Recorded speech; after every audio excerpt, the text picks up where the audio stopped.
Welcome to the First and 30 podcast. Antonino, why don't you tell the chain movement what we're all about over here? We are two 30-something-year-old guys giving you 4 good gains downs in 30 ayahuasca healing minutes of NFL football insight to get you through the offseason. Let's go. That's right. What good gains downs? What are you alluding to there? Could it be this gentleman sitting on the screen with us? Why don't you do one of your warm introductions here, Antonino? That's right, folks. We got a special guest in the house, the man, the myth, the trading card legend, Matt from Good Gainz Card Breaks in the flesh. If you haven't heard of him, you should. Biggest card collector out there. Matt, thank you for joining us. Welcome, Matt. Welcome. Thanks for having me, fellas. Really appreciate it. I'm excited for this. Yeah, that's right. He's a Steelers super fan we have on the set here. But not only that, this guy's in the thick of the circus that is the card collecting world that we're all seeing. Like the shops are popping up everywhere now. We have Netflix reality shows that are all about this collecting hobby. So we got one of these living legends in studio. What an honor. That's right. And it's June, and I'm a Bengals fan, so clearly I've lost my mind bringing a Steelers fan on the show. That's how you know it's the off-season. So this is going to be fun. All right. Matt, are you ready to get into this, man? I mean, we have 4 juicy downs here. We're going to try to keep it centered around, like, your Pittsburgh Steelers because there's a lot of newsworthy stuff that's been happening in Pittsburgh lately. And then we definitely want to get into the whole card hobby in the second half of this show. So, yeah, okay. I'm ready. Let's get into it. What you got for me, fellas? All right, so we're going to kick things off here on first down. The topic and the headline that's on everyone's minds right now in this slow offseason is Aaron Rodgers signing that 1-year deal with your Pittsburgh Steelers. It's worth up to, I think, $19.5 million with incentives, but it's a $13.5 base. So I think Antonino and I want to know from a Pittsburgh loyalist, does this signing move the pendulum for the Steelers' overall reaction to this? Does it move the pendulum? I don't know. Realistically, this team looks like it's going to kind of stay where it's been trending. Everyone says, we're playoff bound. We're always above 500. We're one and done in the wild card, and that's really been the trend. Rodgers, he brings experience, but I don't think he really moves that pendulum, so to speak, to anything above the last couple years of 10-7. Whoa, but boys, this is A-Rod we're talking about here. Aaron freaking Rodgers. Come on. I got faith in this guy. I don't care if he's 31 or 41 or 51. The guy's going to go and sling the ball around. Do we really think, though, that Aaron Rodgers is that much better? Well, they were going to go in with Mason Rudolph, right? That was the option. So from a Steelers perspective, though, Matt, I'm curious. When Pittsburgh was signaling that they might start this season with Mason Rudolph as QB1, I mean, what was the vibe as a fan? You had to have been thinking all right, what's next year? That's I scary. mean, that is scary for a team that's not used to, or if even a fan base that's not used to having losing records or having to look to the next season before the current one even starts. But I'm one of the few people that really like Mason Rudolph. The old GM, Kevin Colbert, he put Mason Rudolph as a first-round pick. So we viewed him as a steal in the third round. He's got a really good deep ball. I think his issue was really just mobility and trying to not take as many hits in the pocket, but he's willing to stay in there, kind of like Big Ben does, and look for that open man downfield. So I'm pretty stoked for him even having the opportunity again, but we'll see what goes on. So you're telling me that if Aaron Rodgers goes down, you got faith in Mason, the Rudolph, the reindeer, Mason Rudolph. You kidding me here? You got to get it right. You got He already saved Christmas one year until we had to go to the Snowmageddon in Buffalo. But That's right. He's already proven it. He's taken 2 really insane hits to the head. So, he's got that steel toughness. I'm down for it. Rodgers, 4 snaps, he's out for the whole year. What am I getting with Rodgers? That's the question. So, Well, I mean, you kind of know what you have with Rodgers, right? Maybe less shiny, less polished version of what this Corvette used to look like, but regardless, you know it's still a Corvette deep down. It has the engine in there. I mean, what last year he almost threw for 4K, 28 touchdown passes, 11 picks. Now his QBR though was pretty abysmal, 48, which was 25th in the league. But I think you have to at least admit, like, this maybe gives you guys a little more hope as, like, okay, we could probably make the playoffs with Rodgers, whereas Rudolph, it was like, I don't know, this seems like another Kenny Pickett situation. Wait a second here. Nick, I'm glad you brought this up. Aaron Rodgers threw for almost 4,000 yards, 28 touchdowns, and only 11 interceptions. Folks, let's wake up here. He played and had better numbers than C.J. Stroud, who had 20 touchdowns and 12 interceptions and only threw for 3,700 yards. Better stats than upcoming C.J. Stroud. Aaron Rodgers still has it left in the Do you hear that, Matt? That has to give you hope. You guys got C.J. Stroud 2.0 on that roster, man. Better than C.J. And C.J. Stroud. According to Antonino. C.J. Stroud's QBR was 49. Aaron Rodgers 48.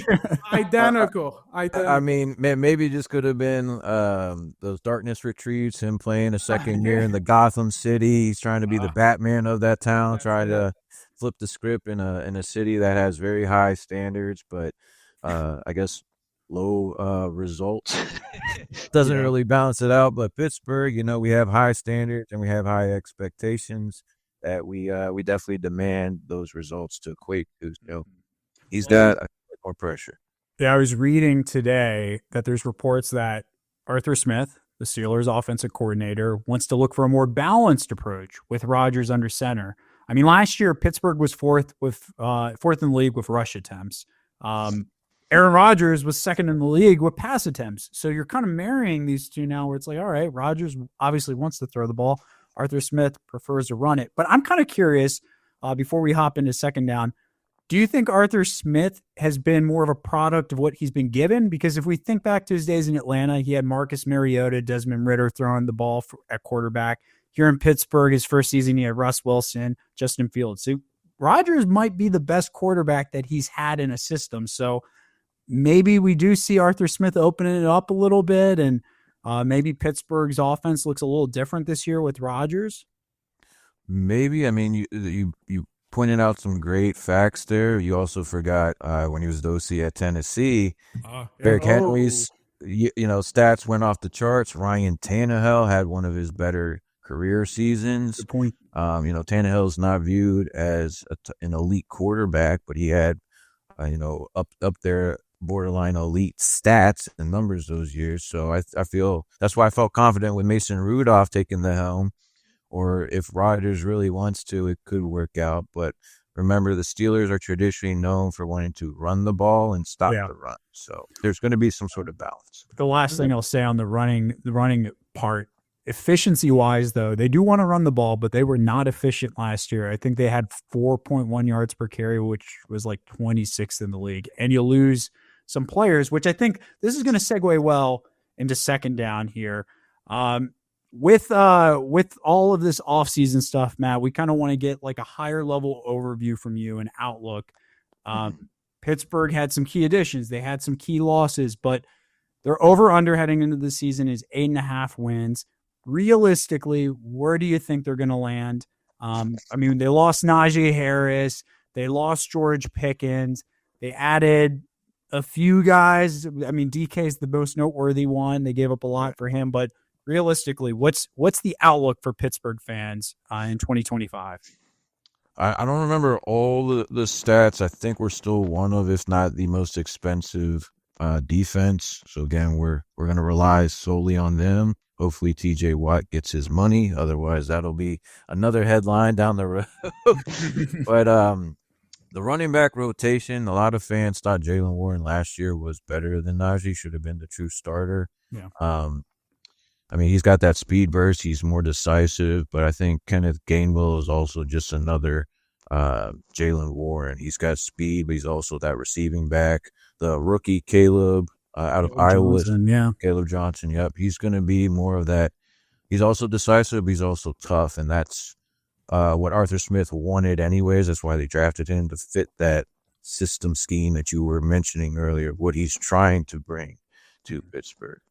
Well, you asked Nick, what's the outlook for the Pittsburgh Steelers? And I got to admit, I was expecting Matt to say a lot of tissues to clean up some tears, because it's going to be a long year in Pittsburgh. This isn't Cleveland. No, now. I'm telling you, last time I checked, the Pittsburgh Steelers play in the AFC North. The Bengals, the Ravens, and as much as we all hate the Browns, they always beat each other up, and you end up injured after those games.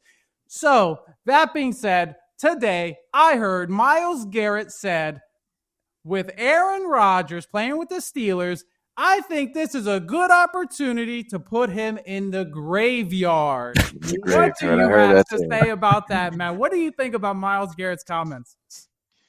I mean, I thought he was wanting to go win a Super Bowl or something. I thought he was going to go to the Eagles, but I guess money talks. So that money is just to help build his Halloween graveyard for the monthly or the annual holiday. So okay, so it's just a bunch of hot air. It's just hot air. Okay. I mean, if it was Mason Rudolph, maybe we could take it serious. He'll throw out a helmet, put him in the graveyard physically. Who knows? But yeah, I'm not too worried about it. He's going up against Broderick Jones at left tackle. Broderick's a big man. Darnell Washington's his backup as a tight end on that left side. We're good. Okay.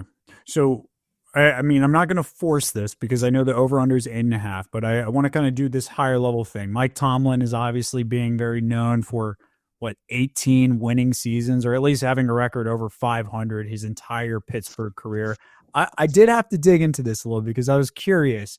What's the outcomes, though, of these seasons? His second year in the league, or the second year he was coaching Pittsburgh, they won a Super Bowl, right? But that was kind of inheriting Bill Cowher's team, if you will.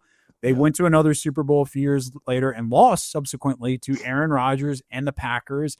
So in the first 4 years, Pittsburgh was 5-2 in the playoffs under Tomlin. Since then, they're now 3-9. The last time they won a playoff game was in 2016 against who? The Cincinnati Bengals. I should have saw that Lewis days. 18-16. But with all that being said, I'm just, building this all up. Do we think if Tomlin can't win a playoff game with Pittsburgh this year, that his days are numbered? Because there was a lot of murmurs this past season, like, we're getting a little fed up here. We haven't won a playoff game in a while. Come on now. It's almost like the Lion King, where it's a circle of life. That's the trend as a Steelers fan. We get hyped. He gets his above 500 record and takes the foot off the gas. We're a one and done playoff wild card team, and then we do it all again in the off season. I think realistically, his job has been called into question for a number of years, but realistically, even myself, I'm starting to get frustrated with the lack of postseason success. So even if he does 9-8 or 10-7, he has to get a playoff win. TJ Watt, arguably the best edge rusher in the NFL and the whole league, above Myles Garrett, etc. He doesn't have a playoff win in his career. So for a guy that's that phenomenal, future Hall of Famer, he needs a win. And for us as Steeler fans, we need more than just one win. We need that stairway to 7, right? Brady's got 7 before we do. It doesn't make sense. Stairway to heaven. I don't know. It might be stairway to hell after this season, because Tomlin's going to be out of there. Tomlin's gone. Rodgers going to be gone. They're all going to be gone. But we can't go through this whole down without mentioning the one key addition for the Steelers, DK Metcalf. Rodgers, Metcalf, the newest pairing. I do think they will have some offensive firepower right there. It is a little different, right? I mean, there is a bit of a different feel to this. The Steelers have been searching for an answer at quarterback since the Ben Roethlisberger days. Even at the tail end of his career, he just wasn't the same player, and we can admit to that. He just looked slower, which, mobility was a big part of Big Ben's game, being able to shift out of the pocket and whatnot. So, I mean, I have to have some optimism too, Antonino. Like Aaron Rodgers might get them over that hump a little bit. Although, just talk to Jets fans; they had a lot of optimism too, and we saw how that played out for them.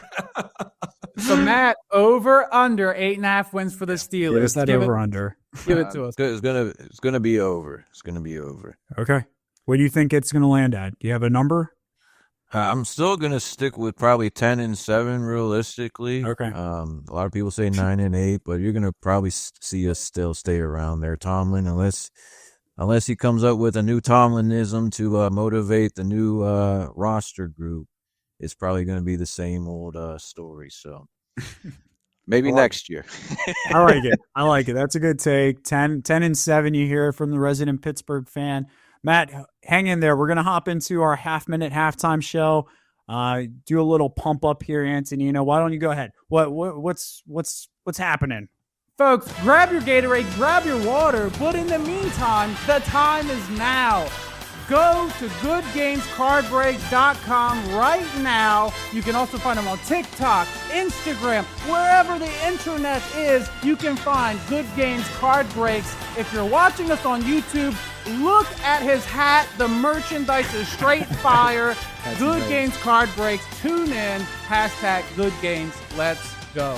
That's right. Good Gainz Card Breaks. And I mean, we're setting this up for you now, Matt, because this is your area of expertise. This is your arena. We want to talk football cards. We want to talk about the hobby because, I mean, Antonino and I, we're casual collectors. I have a few boxes and cases up in my my loft area, and I have a few slabs that I throw out. I've done breaks before too, but we want to know, man, because this hobby now, it's kind of going bananas. You know, there's reality TV shows, as we mentioned. There's a lot of money getting pumped into it. So what's it like from your perspective, being somebody that's so entrenched in this now?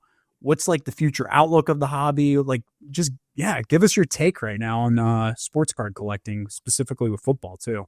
Yeah, absolutely. So the last couple of years, really since Fanatics is starting to take over the licensing from Panini, there's been a lot more card shops being built up all over the country. There used to be less and less, especially during the pandemic, but now it's had a resurgence and a lot more folks are going to the card shops, reliving those days like when we were young in the 90s and buying packs. Now they're not $1 or $2 anymore.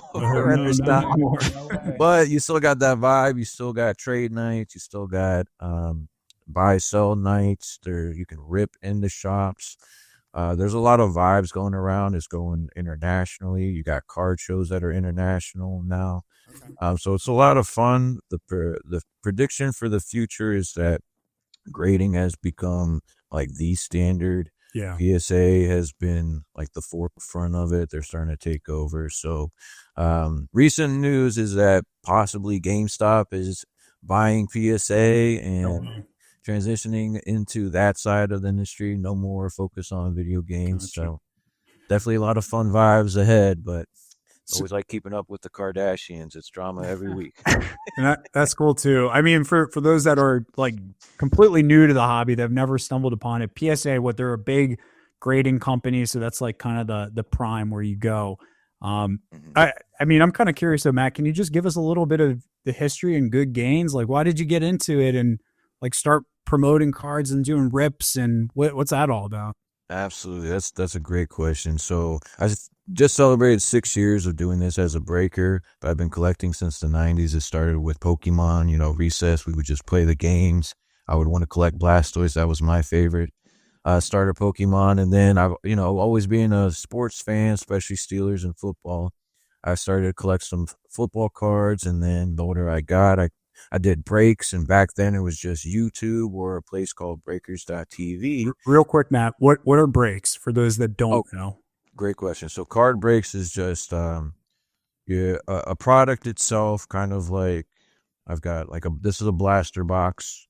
We'll probably have more than one of these, but you would buy either teams or you would do a random team break, and you would just get randomized a team, and you're trying to hopefully pull the top cards and players of those teams at a fraction of the price of the box.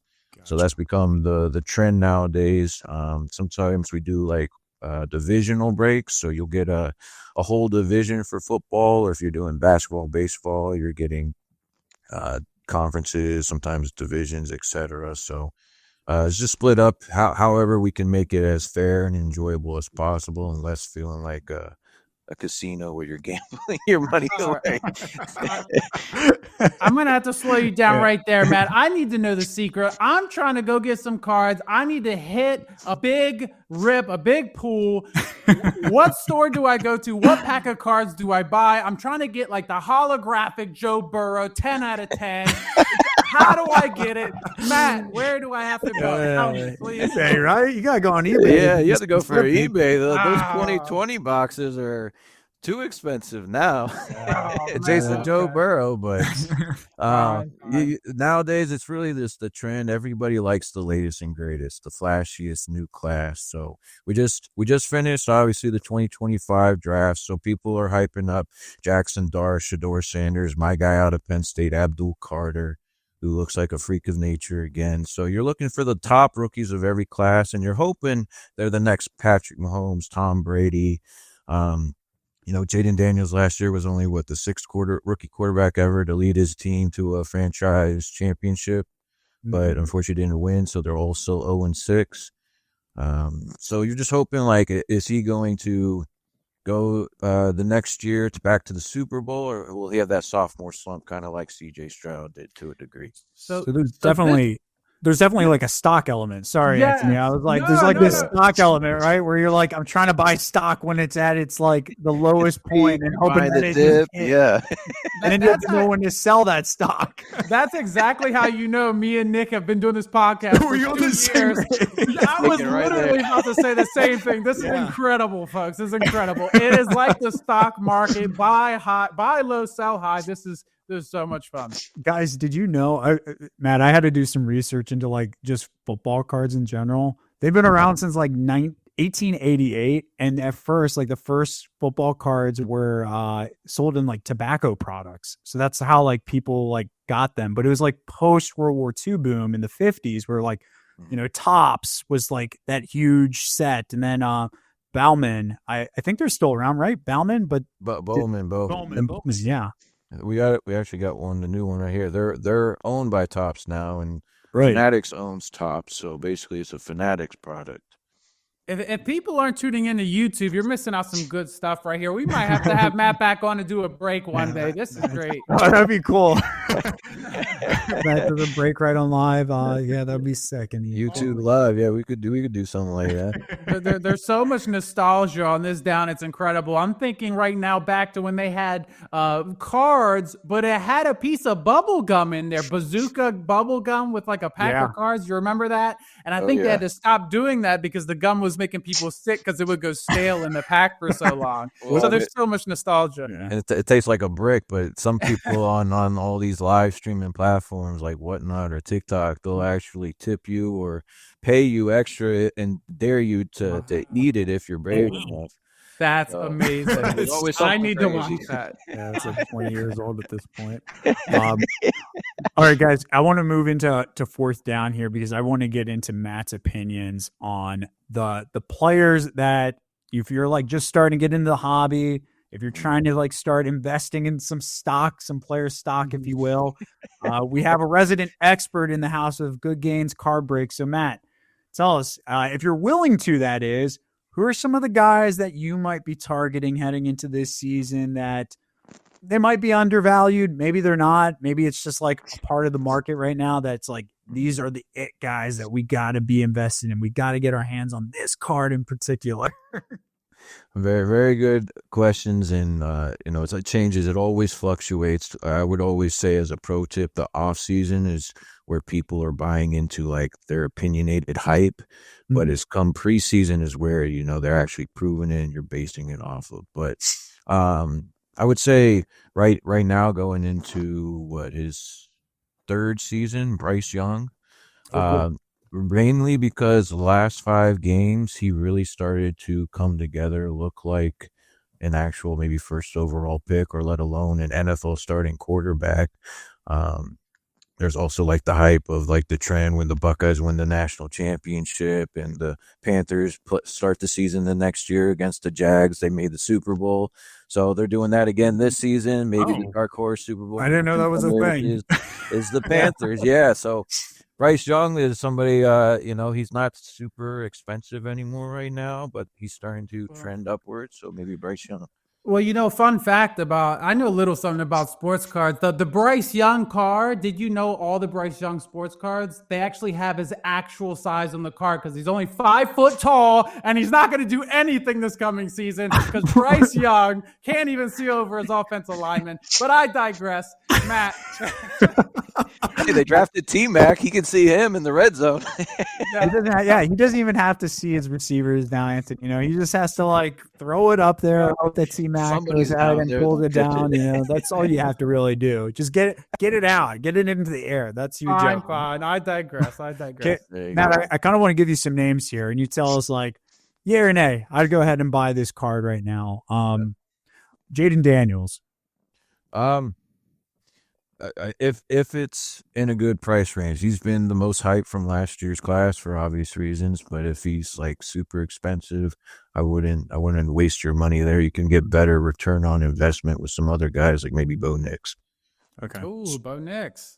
Was that one that you were thinking of, Antonino? So you're saying buy a little low on Bo Nix. I'm sure it went up from the time he was drafted, but this could be a good entry spot for Bo Nix. Absolutely. Patrick Surtain won Defensive Player of the Year last year, but people forget Nick Bonito at linebacker had a phenomenal season on defense for them. They acquired 2 studs from the Niners at safety, and I think it was Dre Greenlaw as well. And then they drafted pretty well also. So Chiefs, on the other hand, they looked like they took they're declining. They're taking a dive downward. So Broncos may be the dark horse to steal the division. So sell all the Patrick Mahomes cards. Sell Patrick Mahomes, Travis Kelce. They're all a bunch of bums. Sell them all. I got it. Thanks for the info. That's how it works, right? Well, you do bring up a good point. Patrick Mahomes' market, even though he is a 3-time Super Bowl champion, he's chasing Brady's record, obviously, but his market has kind of stayed stagnant. It hasn't really dipped too much. It hasn't really gone up too much. Until he gets closer to Brady's 7 rings, we won't really see his market shift upwards too much. So that might be one to explore, right? Like maybe get Patrick Mahomes now, because it can only go up really from here, right? Like I don't think it's going to go down. Maybe his family makes it go down. Who knows? Well, that's kind of the interesting factor, right? With like these NFL cards, there's so many variables. Just I guess like with a company, like anything. Right. It's not like Pokemon. Charizard can't break his ankle. Right? Yeah, we were talking about that yesterday. Maybe we have a few more names. Antonino, any names that you want to throw out there for Matt? I'm dialing a number. It's 1-800-GET-RICH-QUICK, and I want to know what player's card I could buy right now, super low, and I'm thinking of a guy, possibly a Browns quarterback that got drafted, Shedeur Sanders, possibly? You have better luck probably getting a good return on investment from his dad's cards. But, Shedeur, he's had a couple highlights. Everybody's talking about him, wishing he was drafted to their team. I'm sure Saints fans are wishing that now over, what's his face, Tyler Schlow, yeah, something like that. Anywho, but Shedeur Sanders is competing with 4 other quarterbacks until they cut or trade Watson. But right now, unless it's super, super, super cheap, which it's not, Panini has him as an exclusive rookie auto. So his rookie autos are already like $300. So I wouldn't buy him too high. I would probably try to get him low, and he has to win at least the backup, like second string roster spot for you to feel really comfortable about, maybe that hype. But another pro tip is I always tell my collectors, give it the 3-year rule.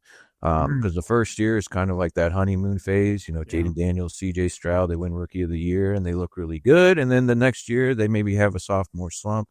Year 3, good example would be Anthony Richardson. Is he finally going to take off to that hype of maybe the same draft stock that Josh Allen had. He had the same draft analysis that Josh Allen did.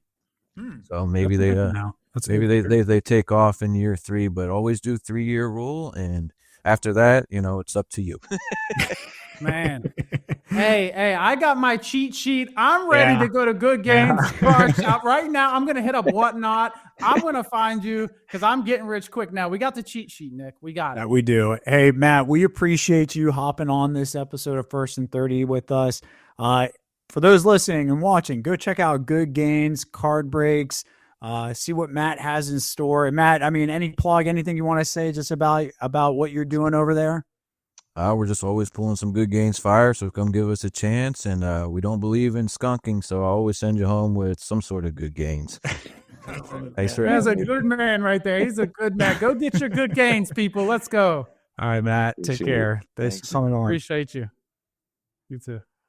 All right, Antonino. So that was cool. That was a cool conversation. Let's hop into our 2-minute drill now and cover some of the news. Let's hit it. Houston Texans have signed running back Nick Chubb to a 1-year deal worth up to $5 million. I don't know if you saw this, Antonino, but Cincinnati's rookie first-round pick Shedeur Stewart leaves minicamp on contract disputes over the language around guaranteed money. What?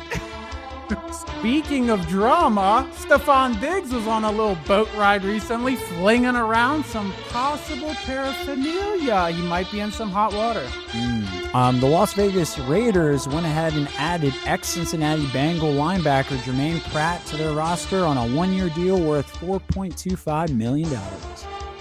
Coming soon, America's Team, The Gambler and His Cowboys, the story of the Dallas Cowboys' Jerry Jones, comes out on Netflix Tuesday, August 19th.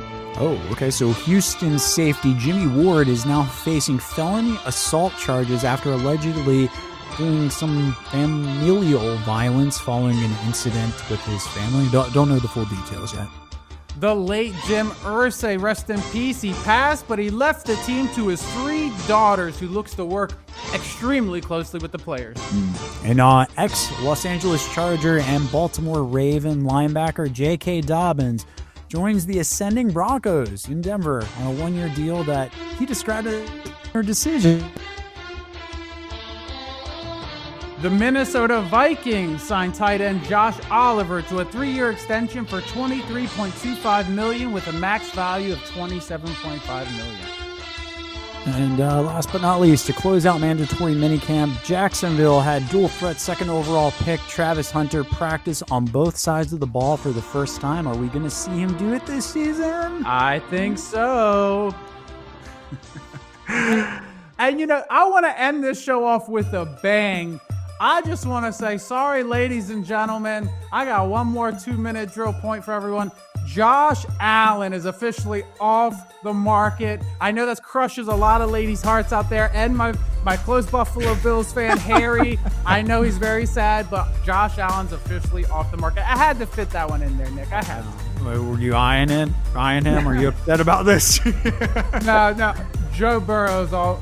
Got my eyes on all man in your heart, Mr. Joe Burrow. What an awesome episode, Nick. I can't wait. I got some cards to buy. Good Gainz Card Breaks.